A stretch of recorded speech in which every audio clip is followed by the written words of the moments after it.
Good afternoon, everyone in Vietnam. Good morning in France. Welcome to this last sequence of webinars of the GEM Vietnam project. We will have 4 sessions from today to early June, and all these sessions will deal mostly with the national macroeconomic aspects of climate impacts and adaptation. And to start this last sequence, we have the pleasure to welcome Dr. Canh Toan from ISET and Dr. Emmanuel Pannier from IRD, and they will talk to us about financing adaptation strategies, measuring adaptation finance in Vietnam.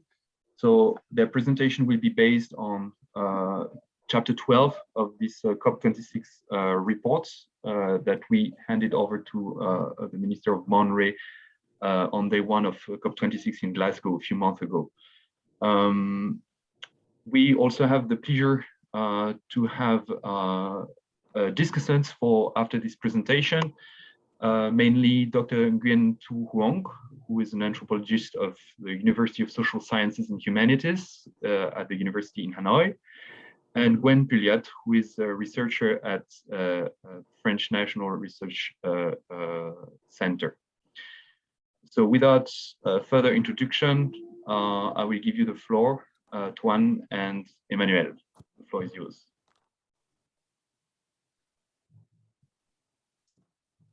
Okay, thank you, Etienne. Good morning, everyone. Good afternoon, everyone. My name is Toan Vu from the Institute for Social and Environmental Transition in Vietnam. And I was working with Emmanuel, Gwen, Etienne on the chapter 12 of the report, focusing on adaptation in Vietnam, but also on the chapter with other on the chapter 11, looking at the adaptation policy in Vietnam. So today, can I share my screen, please? Yes, and maybe you can open your camera if possible. Antoine Depsa is on the bit. Okay. Sorry. I turn on the camera. One moment, please. Why I don't see my screen?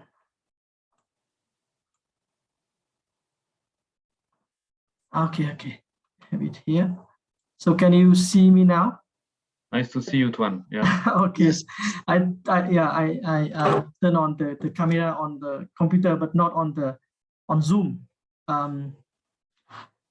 Okay, yeah. So today on behalf of our team, me and Emmanuel will share with you some of the key findings and insight from our chapter. On the topic of today webinar is about adaptation finance, but finally we decided that we also have some slide on the implementation of adaptation strategy in Vietnam, that is from the chapter 11. So I will start first with the first part, focusing on adaptation finance in Vietnam, and then Emmanuel will continue with the second part, looking at some insight from our field study in several communities in Vietnam. I think my connection is not very good, so maybe I just turn off the camera. We can hear you very well. Yeah. I just turn off the camera now, and then I will turn on it later, just to make sure that we have a good voice quality.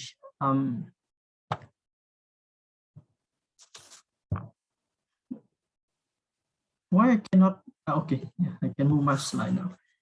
So in the chapter 12, we focus on adaptation in Vietnam, and we start with providing an overview of adaptation finance at the global scale. But we mainly focus on adaptation finance in Vietnam. And the key aspect of adaptation finance that we try to investigate in this chapter the financial flow, the allocation and use of adaptation funding, and how actually funded projects contribute to adaptation. And due to the lack of up-to-date quantitative data, we rely mainly on document review, interview with various stakeholders from national to local levels, and qualitative field research in a number of communities in Vietnam.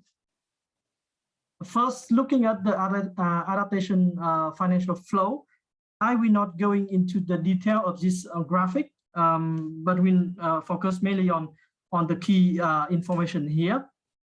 So talking about the main source of funding for adaptation in Vietnam, firstly, as you may already know, international support, often in the form of official development aid, ODA, play a really important role in adaptation in Vietnam.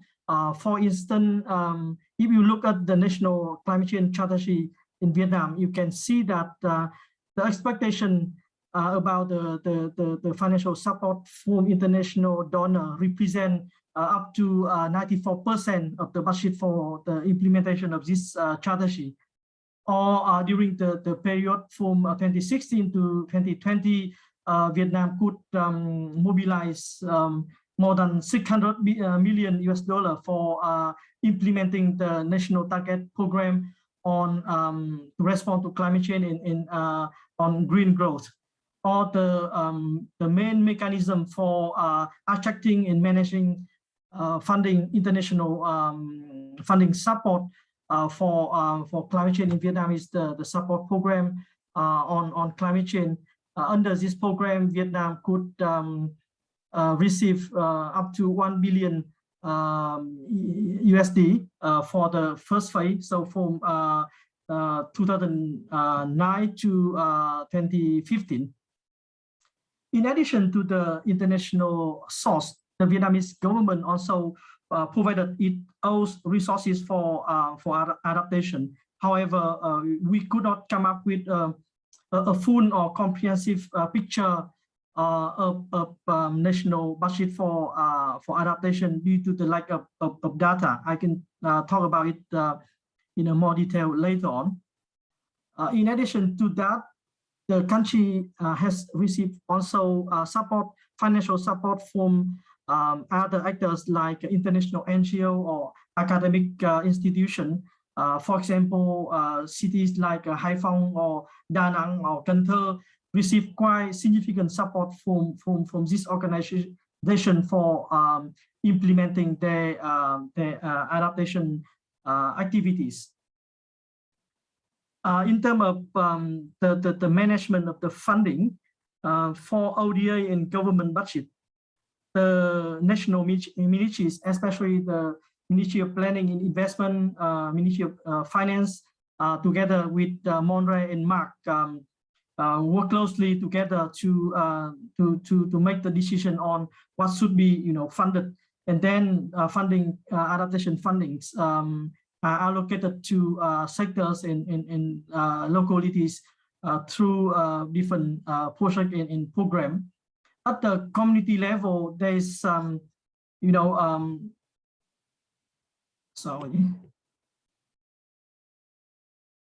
the community level, the flow of adaptation finance is quite diverse and complex, but is often overlooked and recorded by the government.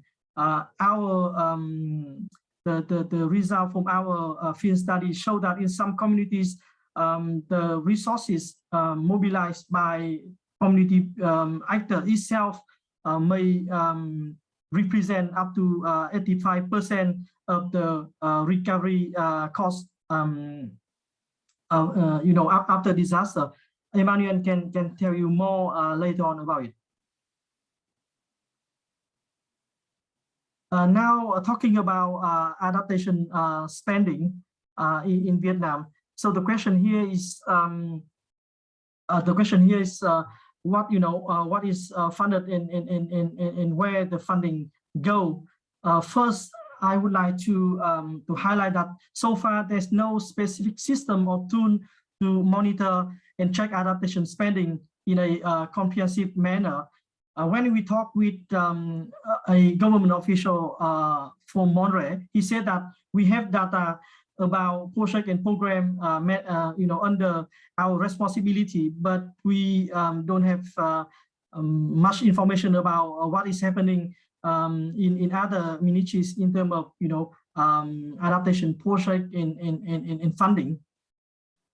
The other thing is, for example, under Monterey, we have data about adaptation project, but in some cases, the contribution of this project to adaptation objective, or more specifically to reduce vulnerability or to increase resilience, may be limited, but it's still considered at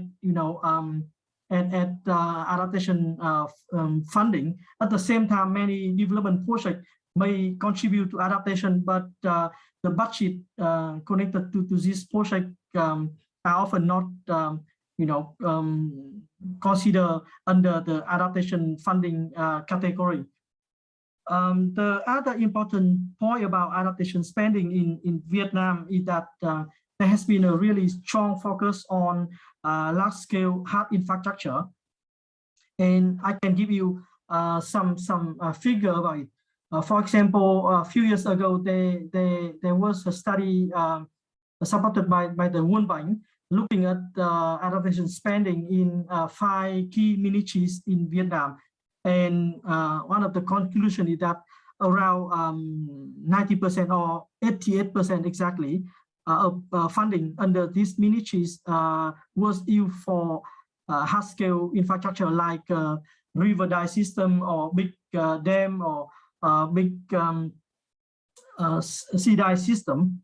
And this finding is still relevant today. When we look at around 20 action plan, climate change action plan of different provinces, and we found that more than 90% of the funding under this plan are allocated to hard-scale infrastructure. In some cases, like in Quảng Nam province, for example, the funding for allocated for hard infrastructure represent even up to 97%, or under the National Target Program on Climate Change and Green Growth for the 2016 and 2020 period, the funding for large-scale hard infrastructure is up to 80%. In addition to that, funding for adaptation has been also used for policy development, institutional setup, climate change scenario development, or for developing provincial level climate change action plan. You know that there's been a number of national policy on climate change response in general, like the National Strategy on Climate Change, the National Action Plan on Climate Change, or recently the National Adaptation Action Plan. And at the sectoral level and provincial level, basically most ministries and provinces now have their climate change action plan.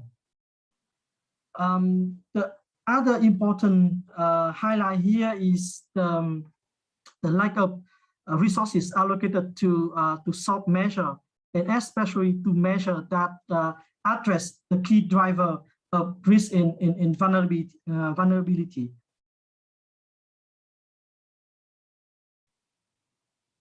At the same time, we also found that there is a big gap in terms of adaptation funding at the provincial and especially the district and community level. So far, most provinces have to rely on national funding for implementing climate change response activities or adaptation activities specifically. Most of them already have their action plan to respond to climate change, but basically they don't have money to implement their plan. In some provinces like Điện Biên or Hà Nam or Bắc Cạn, nothing for the 2009 2015 period, there's nothing implemented. No action, no activities or project under the action plan were implemented. Or in Ninh Thuận province, for example, only 1 out of 16 priority projects was implemented. So all have the action plan, but the implementation is really poor due to multiple reasons. But one of the major reason is the lack of funding, and both from the national level, but also from the local resources. And if you look at the community level, so basically there's no proper adaptation fundings. There's no even no agencies or staff in charge of climate change activities in general, without talking about adaptation. And basically people are just trying to mobilize what they can to invest in the reactive and short-term response, instead of looking at more kind of proactive and long-term strategy. Another findings from our study is that climate change adaptation, climate change in general, is often seen as a kind of separate issue, and has been poorly integrated into development planning and into the budgeting process. And I think that is one of the reason for the lack of funding for adaptation at the local level. And at the same time, there's some kind of conflicting policy and rule. For example, on the one hand, mainstreaming climate change has been institutionalized. It means that there are some legal requirement about integrating climate change into development planning, but at the same time, climate change has not been integrated into the for example, the technical bidding standard in Vietnam, or into the budgeting processes and regulation. So integration of climate change into development planning is somehow stay at the kind of superficial level, and there's, even if there's something in like a urban development plan or the development plan of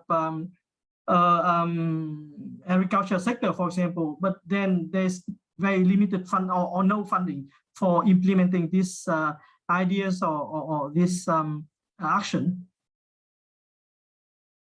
Another important question that we investigated in our study is how funded projects actually contribute to adaptation. First, that Vietnam has made important progress in terms of mobilizing and providing funding for climate change response. And at the policy level, there are very good guiding principles for adaptation. For example, this existing climate change policy emphasize that there's a need to apply an integrated approach when we work on adaptation, or there's a need to look at to consider climate change, future climate change uncertainties, or to promote the nature-based solution, to promote action with strong participation of different stakeholders, especially vulnerable group in local communities. But when we look at what is actually happening in practice on the ground, we found that these guiding principles are not always well translated into reality. At first, there is a strong focus on reducing exposure instead of reducing damages or vulnerability.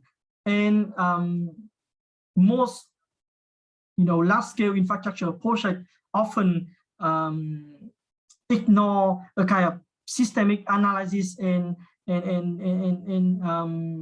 the consideration of uncertainty. We know that things may change in the future in a kind of unpredictable ways, but most major projects on adaptation now have overlooked this kind of uncertainty.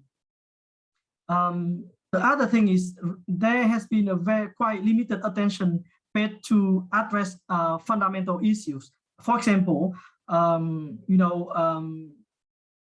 vulnerability and risk are influenced by multiple factors, not only just natural disaster or natural hazards or climate change, but there are a lot of non-climate factors that have strong influence in shaping vulnerability and risk. But in most cases, there's no attention or no analysis of the driver of vulnerability and risk. I give you an example. If you look at the process of developing the climate change action plan of many provinces in Vietnam, and you will not find any analysis of vulnerability and risk. Only impact assessment is conducted. So how can you come up with solution to address fundamental driver of vulnerability and risk? Here's an example. This is a picture of Quy Nhơn City, and on the right side you see the situation, land use situation in the past, and on the left side is the situation now, and you can see that there has been a lot of urban development project in the low-lying area close to the Thinite Lagoon. It means that water cannot go from the west to the east. The consequence is flooding has been worse, not only by climate change or by rainfall, but by urban development. But there has been very limited attention looking at how should we improve our planning, or how can we consider vulnerability and risk during the urban planning processes.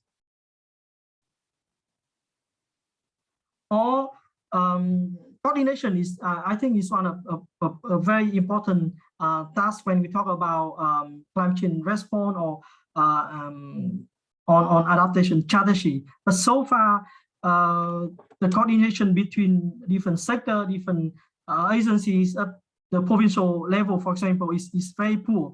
And if you look at the human resources of the agencies in charge of climate change in many donors in Vietnam, you can find one or maximum two staff working on climate change, and they often have many other responsibilities. And when we conduct the interview with many of them, the number of staff working on climate change at the provincial level told us that they have never get a proper training on adaptation planning or on climate change response. So how can they implement adaptation policies and plan effectively? How can they coordinate with other actors if they don't have a good capacity, or if there's not enough staff working on it? The last point here is about the lack of a good and practical system and tool to evaluate adaptation initiative. We have received a lot of money. The government have provided a lot of support to different provinces, to different ministries. But so far, there's no way you can find information about the effectiveness of funded project. How and to what extent the funded project actually contribute to reduce vulnerability, to reduce risk, and at the same time increase resilience. I will not going into this given the time we have. Yeah, so that is basically the some of the main findings from our adaptation finance analysis in Vietnam. I will hand over to Emmanuel now, who will share with you some key findings from our field study at the community level, and we will go back at the end with the common conclusion of our presentation. Okay, thank you, Toan. You can keep control of the PowerPoint. It's okay for you? Okay. Yeah. Okay, so now I will focus on the way adaptation strategies are developed at the local level and see which resources are mobilized at this level. And it will allow to see to what extent the key principle and objectives set by adaptation policies are translated into actions. So we conducted 4 case studies in rural area with population who are climate sensitive, resource dependent. We have selected places where population have been particularly affected by climate hazards. So we conducted 2 case studies in Lao Cai province in the northern Vietnam's uplands near the China border, you can see on the map. 1 case study in central Vietnam near the Laos border, and another case study in Mekong Delta in southern Vietnam. In Vietnam, most of the study on climate change adaptation focus on both Delta regions, and only few of them focus on the northern region. That's why we conducted these 2 case studies in northern Vietnam and Long, one in Bat Sat district, where there is local ethnic population, mainly Dao people, suffered from 2 historic flash flood and landslide in 2008 and 2018. The second case study in the northern Vietnam occurred in Bao Yen district, where Thai people and King people have been affected also by an historical flash flood and landslide in 2018. And in addition to this historical climatic event, population also face regular floods, hurricane, and extreme colds. In central Vietnam, we conducted fieldwork in Thu Thien Hue province, in Aloe commune, where there is Ta Oi and Ketu people, ethnic minority, but also King people, that have been experienced many climate-related hazards like flood, typhoon, hurricane, extreme cold, landslide, etc. The last case study takes place in Binh Da district in the Mekong Delta, and here droughts and salinization are the main hazard facing population in this district. And in the last decade, saline intrusion has become more severe and frequent and causing serious impact on the local community. They also suffer from landslide and bank erosion, which are caused by rising sea level and decreasing river flows. Next slide, please. So our case study allows us to address a large diversity of socio-ecological contexts and a various set of natural hazards, and also a range of responses to climatic stress. Next slide, please. So I will not have the time here to give all the detail of the damages caused by the climatic event and the various responses developed at the local level by population, authority, and the state. I will only highlight the main issue, the common issue that we identified through our different case study, and that may improve or require more attention to foster efficient adaptation pathway. So I will briefly present this main issue and give some example to illustrate how this issue play out on the field. So Etienne, if I spend too much time with the example, don't hesitate to remind me about the time. So the first main issue is the question of diversity of local context. Diversity of situation in terms of type of natural hazard, in terms of impact of climatic stress, in terms of weather variability, in terms of socioeconomic system, in terms of local capacity to cope and adapt, and also in terms of risk perception. And this diversity creates also a large diversity of needs. And of course, it is related to the Vietnam geography, marked by its long latitudinal gradient, and also the significant socio-cultural diversity. And this situation makes it hard to tailor one-size-fits-all policy responses, and it calls for specific context action. For example, there are a large variety of livelihood strategy between our different case studies.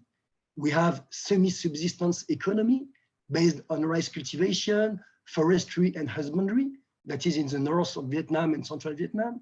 And we have also market-oriented economy based on industrial shrimps production and commercial food tree culture in the Mekong Delta. And this variety is not only between regions, but even in the same area. For instance, in Bến Tre, in the Mekong Delta, there is also an important competition in terms of adaptation strategy between industrial shrimp farmer, rice farmers, commercial fruit farmers, because their respective needs in terms of water, irrigation system are different. And the way to manage salinity in region are also different. So according to each livelihood's condition and strategy, the needs are obviously very different. And thus each specific context requires specific financial support and mechanism. There is a second example in the difference in risk perception. While in our cases in northern Vietnam, population consider that flash flood are isolated events that will not occur frequently. But in central Vietnam and Mekong Delta, they used to face flood and they expect to experience more of such events in the future. So we can see that even the risk perception is very different according to different communities, and the condition and the local condition also different. So the awareness campaign and the prevention policy should be not similar. So that's why our finding suggests that existing adaptation-related policies should be improved by taking more the local context and the specific needs and characteristic of the intended beneficiary into account. So in terms of adaptation finance, if we take more into account the local specific needs, it can help to design specific financial support according to each context. But there is, in Vietnam, as in many other countries, a knowledge gap about what happened at the local level. That's why we advocate for more multi-level holistic extended study that address the complexity of each context. And we also advocate for more what we call implementation research. That is qualitative and quantitative research during the implementation of a project. And when we implement this kind of research, we can follow up the unfolding of the project and see what are the deviation between what was planned and what actually take place. And these deviations are very interesting because it's informed of the response of the local context. So that's why we think if we develop more implementation research to follow up the adaptation project, it can help to make them more adapted and fit with the local reality. So next slide, please.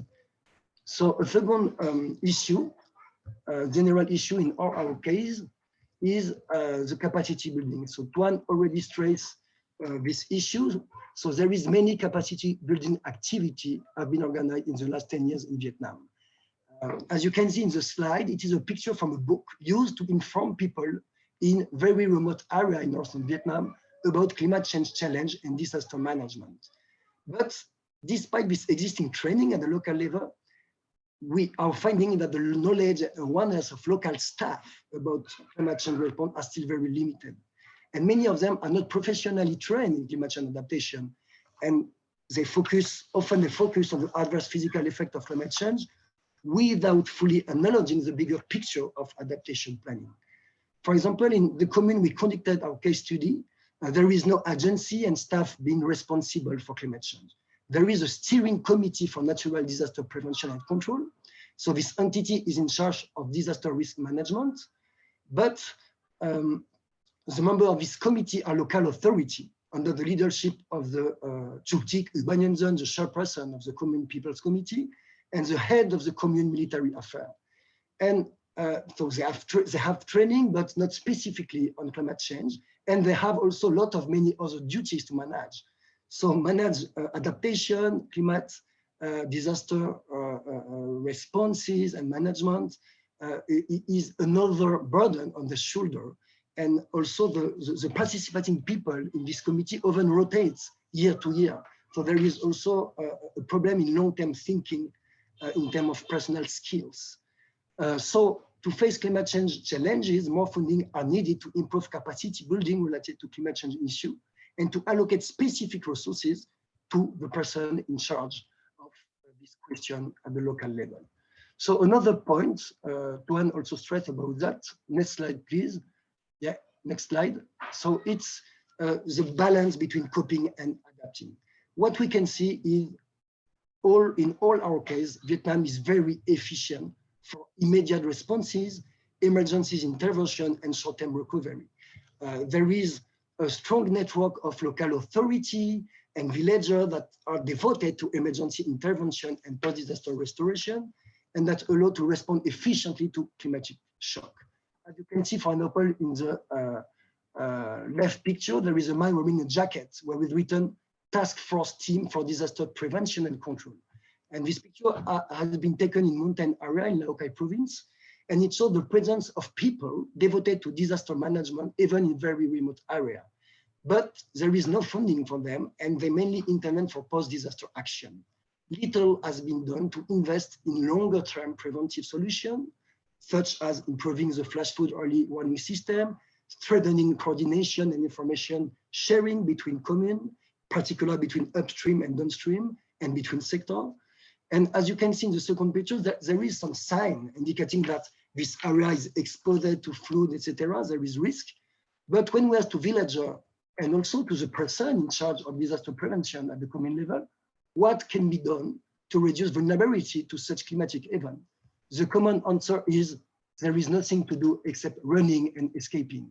So it is what they knew. When there is heavy long-run rain, effectively they run and they escape. So in terms of risk perception, we also noticed a kind of fatality in front of disaster. A lot of our informants share the same assumption that serious natural disasters are fatal and are beyond man's control. Nothing can be done. So we documented a lot of local practices, of course, that directly contribute to prevention and adaptation, like changing house in a safe place, using new method for fresh water storage, storing food, changing cropping pattern, use of different crop variety, farming diversification, building bank reinforcement, forest protection, etc.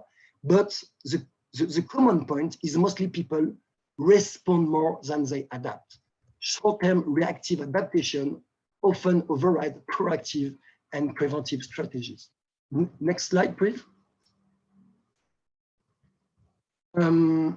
So this issue is also related to uncertainty. Maybe the relationship with uncertainty is specific because the uncertainty about the future prevents people to design more proactive measures.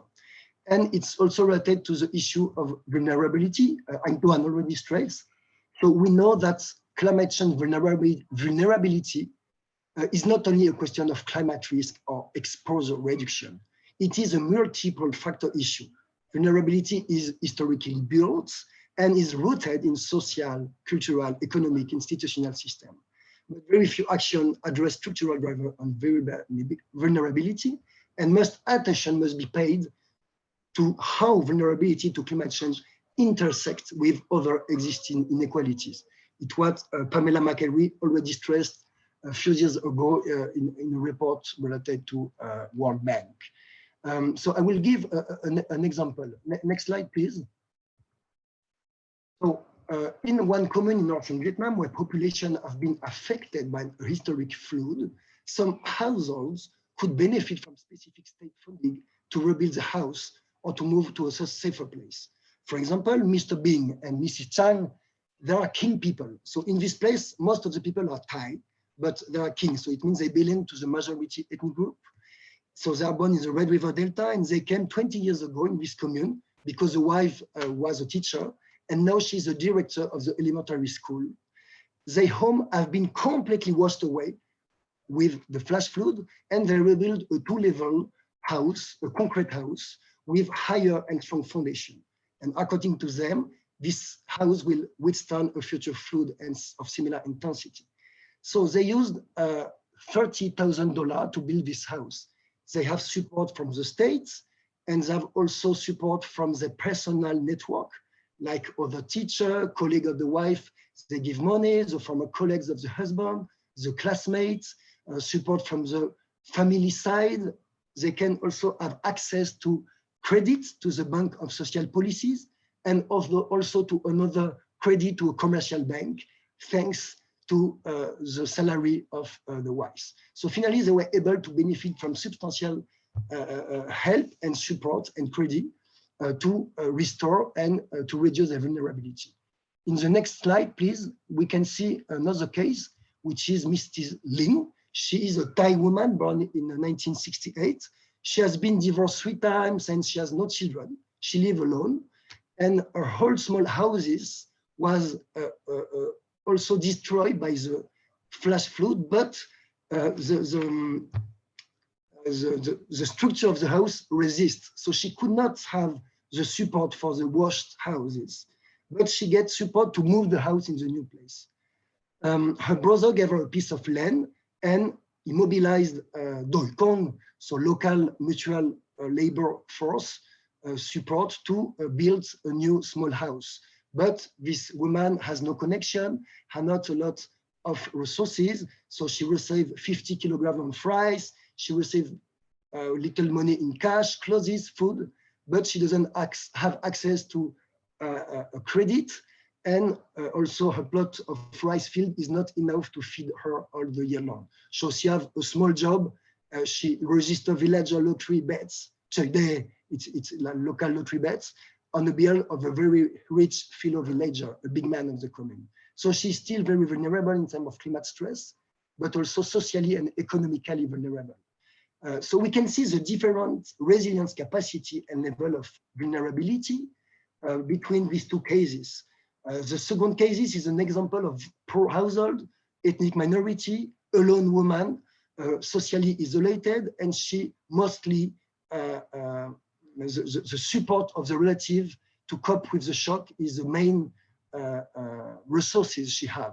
The first case illustrates a highly connected household that can access both donation, gift, formal and informal credit, and the social status of the member of this household, because they are teachers, they are director of the school, they belong to the majority ethnic group, they have a lot of connection in the local level, but also in other places in the Red River Delta.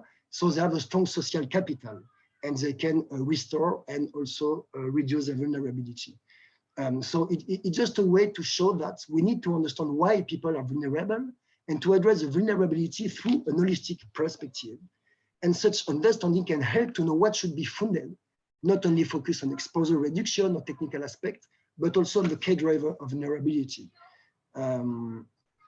So just to finish the last slide, this case also shows the importance of social capital. And social capital is all the resources that households can benefit from the network of relationship. And if we compare different communities in rural area, in urban area, in the north, in the central South Vietnam, there is a high difference in social capital resources, so inequality in social capital. And these various levels of social capital reflect broader socio-economic inequality and explain the difference in the vulnerability of households. So here again, it needs specific financial support to complement the already available resources and support for the most vulnerable population. So maybe I will stop here because we speak too much, and I will give the floor to Toan for the conclusion.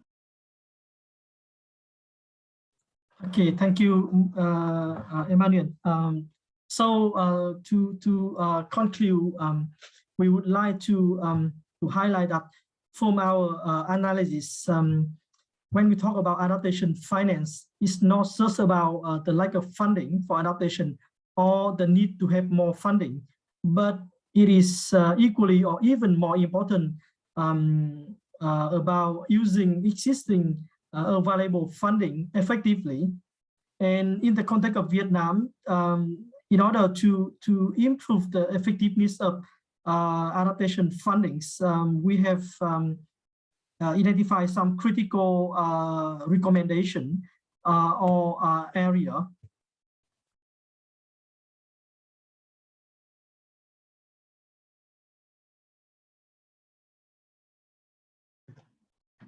We can't hear you anymore, Toan. Oh, sorry. In order to improve the effectiveness of adaptation fundings, we have identified some critical action or recommendation in the context of Vietnam. I think, firstly, there's an urgent need to shift the focus from reducing exposure in infrastructure on to focusing on reducing vulnerability and risk, and at the same time increase resilience. The second point is about the need for concrete and practical legal guideline and foundation for mainstreaming climate change adaptation into development planning and budgeting process. The requirement for mainstreaming climate change, exists for, I think, have existed for more than 10 years. But so far, the quality of climate change mainstreaming is still very poor. The consequence is that we cannot mobilize and use funding for development in a way that both meet development objective but also adaptation objective. And in order to meet the first two action or requirement, we think that it's also very important to revise existing technical building standards and financial regulation in a way that accommodate climate change and accommodate the core principle of the resilient thinking. So far, for example, existing technical standards often promote the use of fixed, protection level, like when we build a dike, people often rely on, the technical standards to choose the protection level, like build a dike to deal with 5% flood event or 10% flood event. There's no room for flexibility or for accommodating unexpected situation in the future.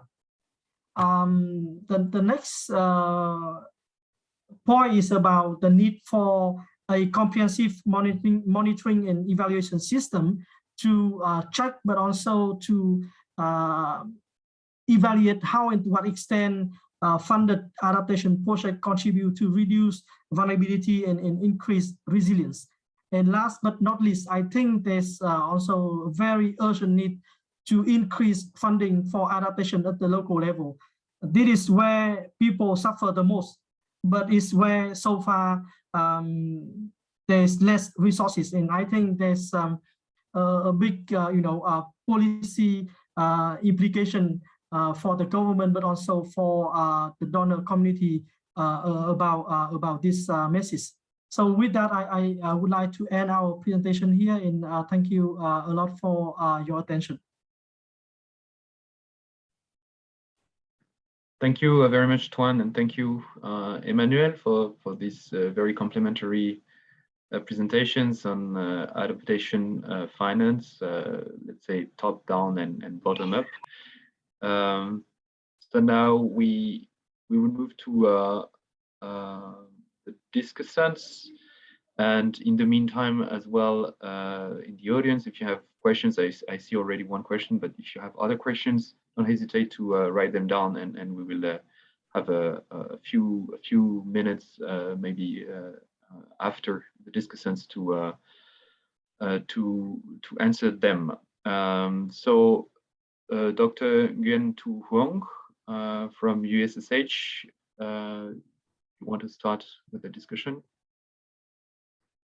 Thank you. Good morning there, good afternoon here.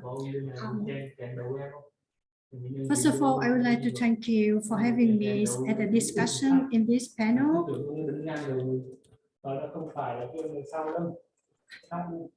I think maybe there is a microphone that should be cut. Yeah, now it's good.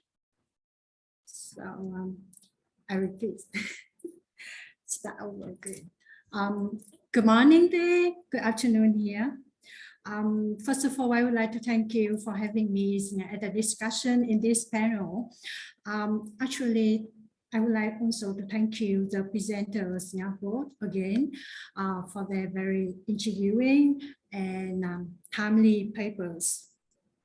So my comments are very much based on my readings of the two chapters as presented in the full report, and also to some extent my reflections from the presentation just now. Yes, so let me go through one by one. With respect to chapter 11 on climate change adaptation policies in Vietnam from national perspective to local practice, as presented by Dr. Pannier on behalf of the research team. I read the chapters with a great interest, and it provides an overview of various policies relating to climate change adaptation over the past decades in Vietnam. Moreover, based on the qualitative findings of 3 selected case studies in the Northwest Central Pass at the Mekong Delta, as Emmanuel just now presented to all of us, the papers also sheds light on a number of limitations in the implementations of climate change adaptation policies. Having done so, the paper concludes with some suggested recommendations, including a need of a system-based approach, context-specific solutions, and the needs of vulnerable groups, mainstreaming CCA in the socio-economic development planning process, and also very important, the needs for capacity building for relevant stakeholders. I think in this particular point, the 2 papers speak directly to each other. So I would very much like to congratulate the team on this collaborative achievement. However, for further improvements and perhaps considering on the development of possible publications at the journal articles in order to reach a wider readership, I have some reflections as follows. Could you please move to the next slide, please? Thank you. There are some specific comments. I would like to say something about the policy review at the presenters in the paper, because it's also very much linked up to what Emmanuel just now presented on the gap in the existing policy documents. So as far as I'm concerned, there seems to be an absence of DRR or DRM related policies, given the overlaps between climate change adaptation and disaster risk reductions.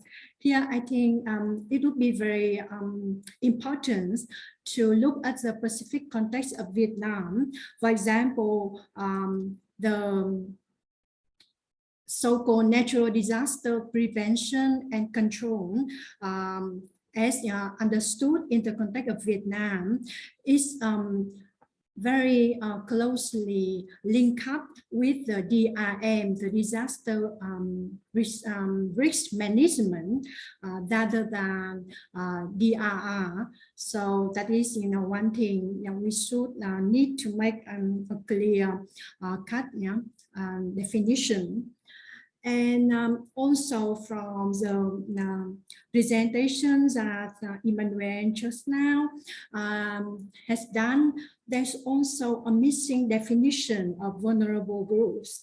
You have touched briefly on the concept of vulnerabilities, but there's no mentions of vulnerable groups, specifically in the chapter, given the fact that there's an official definition of vulnerable groups as stipulated in the law on DRM 2013, and also in the amended version issued by 2020, and also in other relevant policies. For example, the circular number 5 by the Ministry of Planning and Investment, and it was actually recently replaced by the circular number 10 issued last year.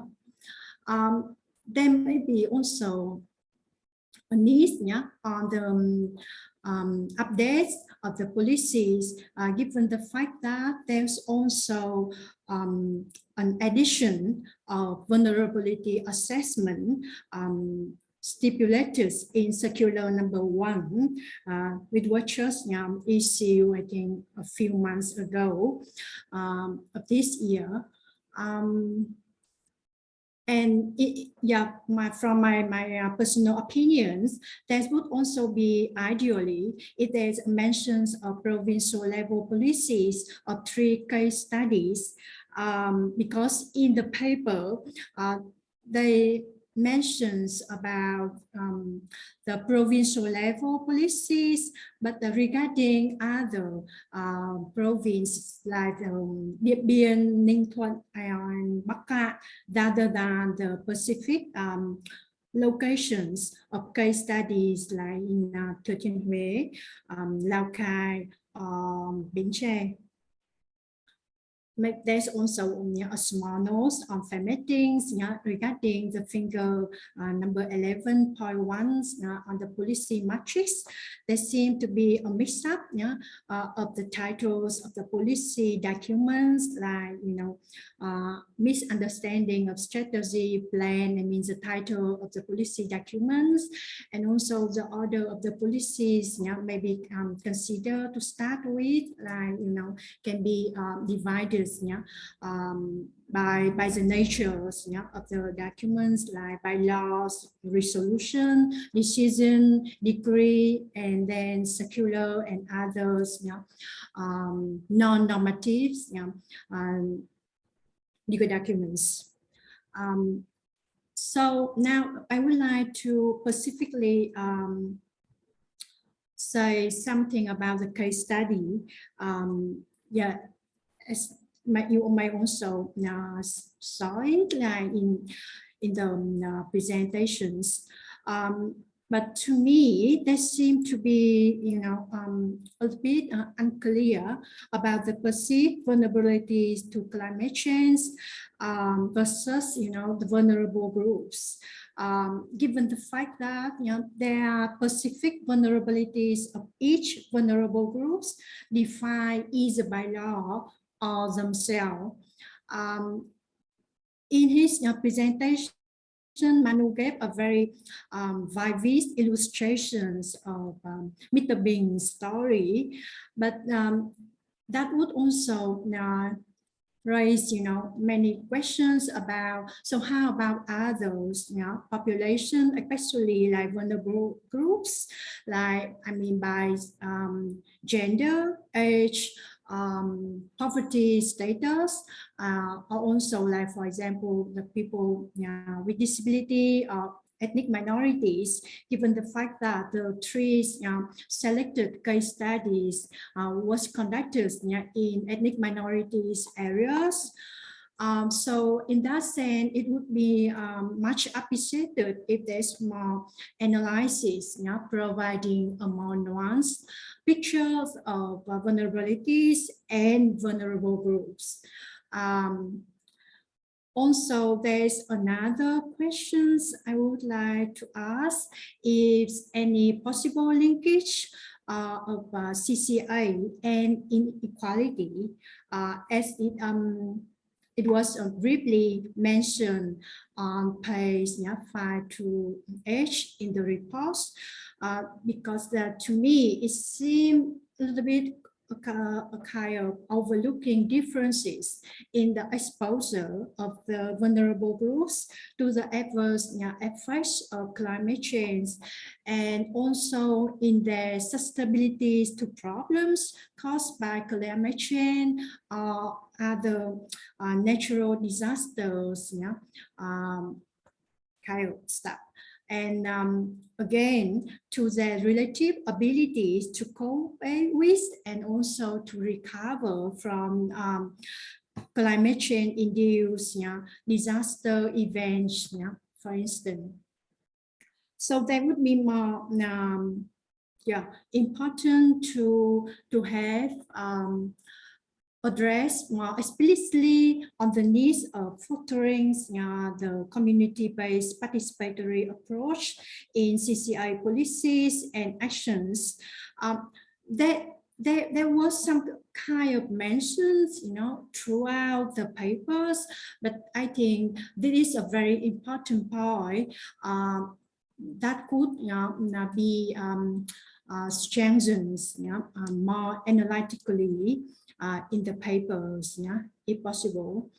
And there's also a need for promoting the application of intersectionality approach in future study for evidence building.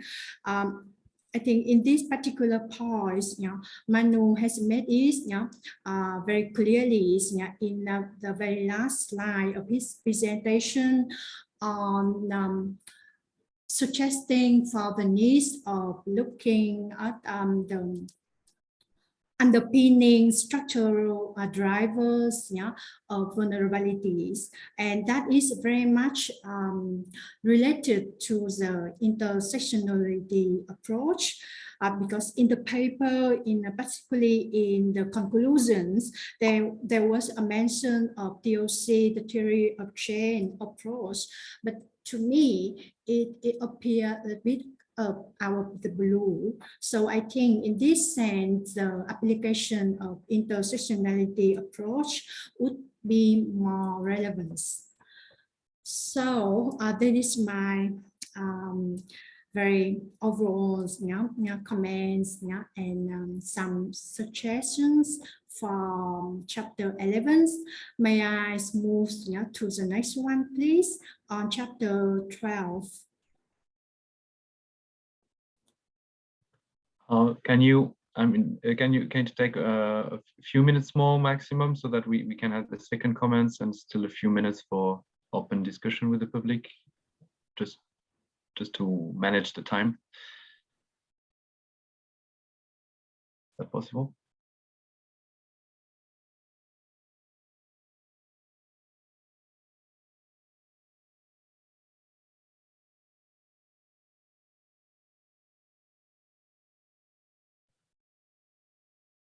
Sorry, can you hear me? Me, I can hear you. Chihong,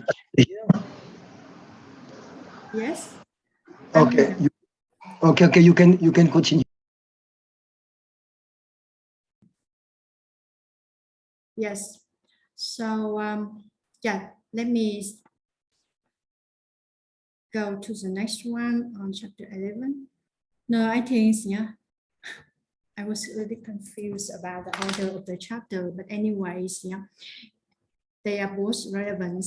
So specifically on chapter 12, I think the chapters address a very key challenge to climate change adaptation, which is financing. So the papers demonstrated vividly the complex landscape of adaptation finance and the ways in which resource for adaptation circulates in Vietnam. So a number of findings are very much consistent to the results of other studies recently conducted on adaptation finance at global level, like the ones published by World Bank and another one also by Stockholm Environment Institute in 2019, both. And also some other countries level reports, like the reports conducted by K International and the Vietnamese NGO SRD, which was published in 2020. In that regards, the findings of the chapters shows a number of challenges, like the climate finance seems to target primarily on the mitigation components, and there is a lack of transparency or limited public disclosure on a project documentation on climate finance. And there's also many important gaps and challenges related to the access to and the effective use of adaptation funding remains as indicated in the paper. So I have to admit that my research is not really into climate finance. However, since from the perspective of critical development studies, there's a couple of points that I would like to raise that may serve as the food for further talks. Could you go to the next? Yes, the next slide. Okay. There are some specific comments like, for example, are there any possible links between adaptation finance and reported declines in the flow of ODA and the consequences of IDA graduation on Vietnam since 2015? Because from the presentation that Dr. Toan just now gave, I have learned that the majorities of the finance came from the ODA and grants. So that triggered me, with the question, the fact that since 2015, there's a change in the development finance portfolio. For example, like a number of traditional bilateral development partners, particularly some European donors like Denmark, Netherlands, UK, Sweden, who are often at the forefront of the global fight against climate change and environmental degradation, have already decided to transition away from bilateral assistance to some other less concessional forms of finance. So there's also raised another issues regarding the transition from concessional to less concessional finance. Then to what extent it may have impacts on the disbursement of ODA and loans for CCA, given social sectors and climate change are likely to attract non-concessional lenders. And this point has also been reflected in the presentation, especially in association with the fact that TA, technical assistant, has been declined, and that also may be one of the reasons for to explain for the capacity constraints as observed by our researcher. That also comes up with another questions on how and to what extent the capacity constraints indicated in chapter 12 and also in the presentations of Dr. Toan have reflected a likely lack of investments in capacity building and institutional strengthening in the post-IDA context. Now I would like to also raise a number of other points regarding the analysis. Like I am curious to know if there is any kind of regional difference observed in terms of the disbursements of adaptation finance. For example, like other research have shown that there seem to be there seems to be a fact that a lot of adaptation finance has come into Mekong Delta, given the fact that it is one of the most affected areas of climate change and natural disasters, and then the northern mountains parts of Vietnam, also the Central Coast. So if you link up with the case studies presented in the previous chapter and also in the presentations by Emmanuel, that also raise the issues of the regional differences in terms of the financing mechanism or portfolio. And in my readings of the chapters, it seemed to me there's also unclear rules of mass organization in adaptation finance, as is has been presented on page 544 in the report. So maybe the authors would like to update with a further discussion on the new establishments of the DIM fund by the decree number 70H which was issued, I think, last year. There's also another point on Vietnamese NGOs.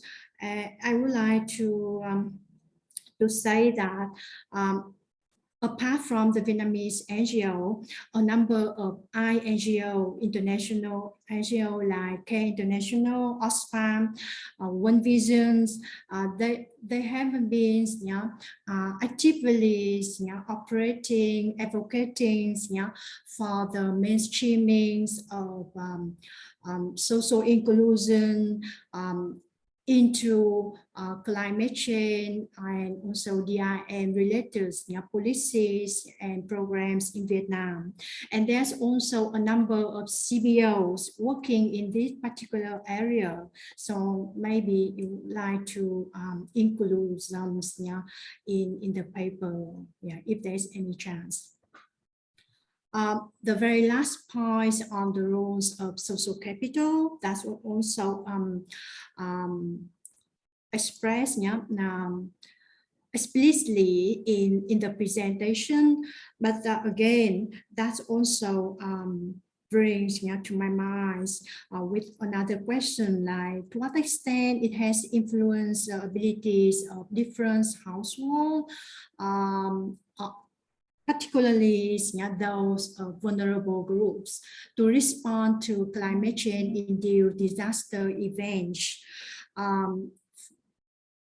In relation to the specific topics of chapter 12, it would be also much appreciated if you could unpack a little bit about the financial security at the household level and the ways the local residents have utilized their social capitals in securing their financial resource for during the process of recovery. Thank you very much. That's all. Thank you very much, Huong. Thank you for these very specific comments on the two chapters that are related to this presentation. I suggest that we move on directly to a few comments by Gwen, if you're here with us, Gwen. Maybe maybe in just a few minutes, because we're supposed to stop at 12 French time or 5 Vietnamese time, and we have a few questions already in the chat. So Gwen. Yeah. So maybe maybe then rather presenting more generally the general background as expected. We're just, I'd say a few words about it. Like one of the big issues is about the funds and the general finance that is available at the global scale. And one of the biggest concern, I think, is that Toan said that we have an issue of lack of funding at the very local level dedicated to adaptation in general. But this is also true at the global scale, because most of the climate finance funds currently available go to mitigation rather to adaptation. And adaptation is a rising issue, and it has been reminded, especially in the Paris Agreement, that mitigation and adaptation are equally important. And so there is really a need to focus a little bit more on adaptation finance, more specifically. So I think this is important, to have this picture in mind, that only like around 5% of the global climate finance is actually dedicated to adaptation. And so really most of climate finance is dedicated to mitigation, such as renewable energy and stuff like that. So this was to give a broader picture of adaptation issues.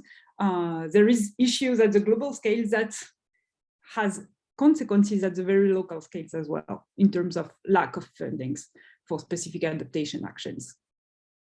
So maybe I will just stop here to take the questions of the audience in general, and I might contribute to answer these questions. Okay, thank you, Gwen, for this comments contribution, and the big numbers at the global level also that adds to the general landscape of Emmanuel and Toan. I suggest I would ask the questions that are written in the chat, and then we move back to Emmanuel, Toan, and possibly Gwen for some. You pick up the answers to the questions that you want to answer, right? So we have one question from Han Vin. What would be the countermeasures to overcome these shortcomings? So it was related to Toan's initial presentation.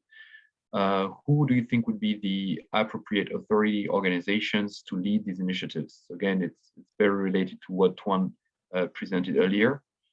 And then from Baktan Singh to Toan and Emmanuel, what are the barriers to hinder the, and I'm not sure about this word, sorry. I guess it's mitigation. Mitigation, right? Mitigation. Okay. Thank you. Yeah. What are the barriers to hinder the mitigation of climate change into SCD plan at local level? These are the questions in the chat right now. Emmanuel, Toan, you answer the questions you want based on the different comments that you've had so far. Yeah, Toan, you can open your mic. Yeah, Toan, your mic is not. Okay, so I can start first and Mani may add later on. So regarding the first question, I think there are a number of major, gap in adaptation finance in Vietnam. But I think some of, and it means that it require a lot of, effort in solution. But few core ideas here from our perspective is that first talking about, a system or a tool, I mean, a legal system and legal tool to be applied in Vietnam is that I think there's an urgent need to have a system and tool to evaluate how and to what extent funded projects contribute to adaptation. So the government and different donors have provided funding for different projects at different levels. But in reality, some contribute effectively to adaptation or to increase the resilience, and other have less impact on adaptation. In the World Bank report published like 7 years ago, one of the conclusions is that many large-scale infrastructure projects have small contribution to adaptation. So it means that if we have a system, if we have a tool to evaluate and to tell people that here is the way you design, implement adaptation project. So, and the second point is about the need for revising the existing approach and standards. Especially in the construction sectors. So far, most of the hard infrastructure projects have to follow technical standards, approved by the national government. And most of these existing standards thus, promote the what I call the predict and act or the fixed protection status. So it means a system to deal with a specific level of hazards. And there's basically no room for flexibility or for changing, for adapting in the future if the future hazards happen in a more severe and more extreme level than the protection standards. So I think there's a need to do that. And the other point is about the need for integrate climate change climate change aspect into the existing financial and budgeting regulation and processes. That is also related to the second question. So we talk about mainstreaming climate change into development planning, but so far it's a kind of very superficial quality. And one of the reasons is the lack of integration into financial regulation budgeting processes. For example, in some projects, if you want to consider uncertainty, and then you may need to change the design, or you may need to change some component in the design of a project. But where the project needs to go through financial approval, and if it can go through the technical approval, but when it comes to financial approval, and then it's failed because it doesn't meet the existing standard and regulation. So revising existing bidding standard and financial regulation is also very, very important task if we want to improve the effectiveness of adaptation funding. Regarding the second part of the first question about who should be the best organization to lead this effort, I think this is a very challenging task, and that requires intervention at multiple levels.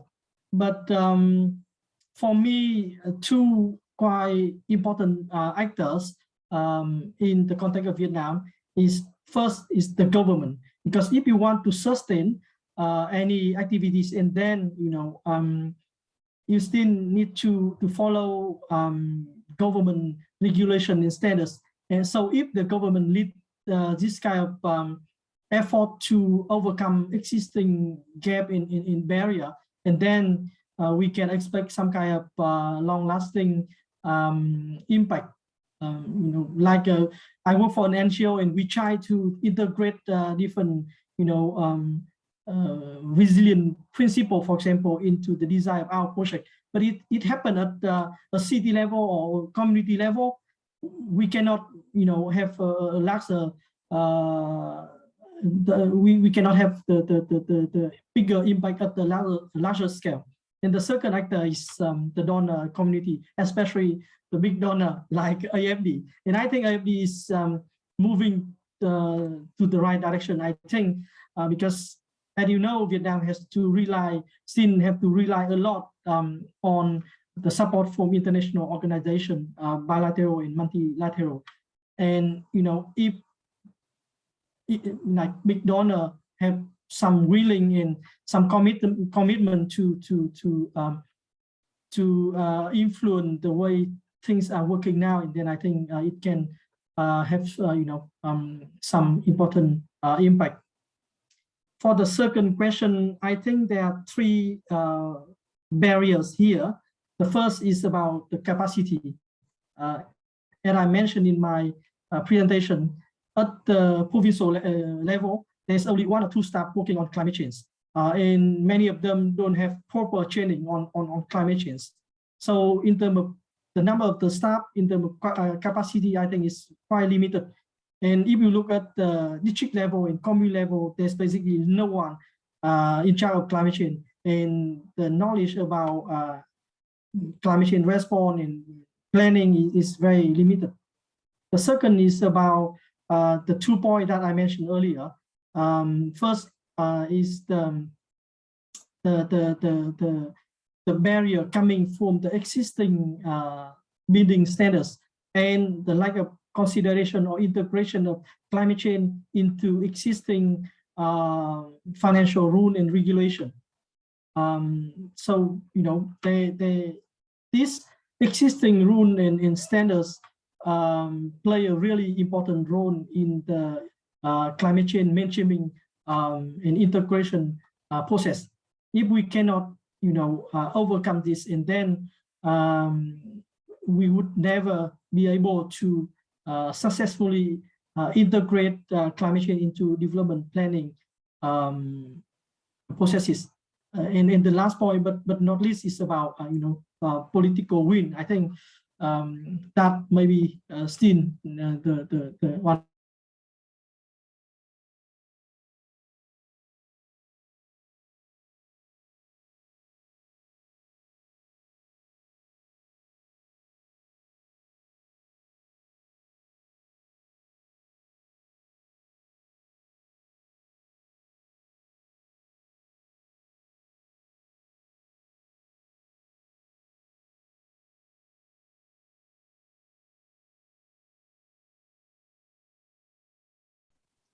it could be very useful to implement local research before the implementation of the policy of the project and during the implementation of the policy of the project to see what are the specific characteristics, specific needs, specific vulnerable group, and so to foster and develop policies and projects that really fit to each specific context. So I think it can be an interesting and useful way to avoid the limitation and to improve the adaptation actions. I don't know if we have time to answer also to some comments of Dr. Huang, or maybe we ask other questions from the audience. I mean, Emmanuel or Gwen, if you want to answer some of the comments of Dr. Huang, it's now. Okay, no, I just want to stress that thank you very much, Huang, for your critique. And so as you know, this report was for the Monterey and COP26. So we could not go in detail in each provincial policies to each vulnerable group and what are the characteristics and the definition of vulnerable group in this report. And also, as you stress, about the role of social capital and to what extent it was influenced the ability of different households to adapt. But we are writing other academic paper and we go deeper on that issue, and especially on social capital. And also about the vulnerable group, mainly we based on the economic status of the households, whether they have climate-sensitive livelihoods, where there are ethnic minorities, women or children, where they have uncertain migration status, whether they have access to public services like water, sanitation, education, etc., healthcare. So it's this kind of things we try to address to understand the vulnerability and how it intersects with other vulnerability to climate change, like exposure, etc. So it's mainly the way we did to address vulnerability. Well, it is actually a way, well, all this characteristic actually define what kind of resources they can use to respond in case of a climate related event or something like that. So this is why, well, it's one part of the response capacity that we can define vulnerable groups. Yes, and just to come back on that, in fact, there is a very, very interesting report of Pamela McElwee for the World Bank, and she addressed the question of vulnerability a lot. And one of the conclusions also was the role of social capital. That's why in our research, we based, in fact, of the results of the Pamela McElwee and World Bank study to go further on the issue of social capital. And as I tried to show in the presentation, we compare a king people with a Thai people and the different characteristic of each household to see all them mobilize resources from the states, capital social, private donation, market to foster adaptation pathway. So that's why now in the academic publication, we will more focus on that, much more than what is vulnerability. Thank you all very much. I think we need to stop here to respect the schedule. Thanks again to our two chairs, two discussants, and the audience for this nice discussion, this first session of the last sequence of the GEM Vietnam webinar series. Next week, same time, we have Frédéric Thomas and Vu Duc Liem coming and presenting the potential contributions of environmental history to an analysis of climate change and adaptation strategies in Vietnam. So this is a wonderful session where I invite you to come. And the last two sessions of the sequence are really about more macroeconomic topics. One about the structural change needed in the face of climate impacts and adaptation, and the other one on the macro financial constraints in the face of impact and adaptation. So thanks again. Talk to you all very soon and see you next week for the second session. Bye-bye. Bye-bye. Thank you. Thank you. Bye-bye. Thanks a lot. Thank you. Thank you. Bye-bye. Yeah, thank you, Huang. Come on, Tina. My Merci, pleasure.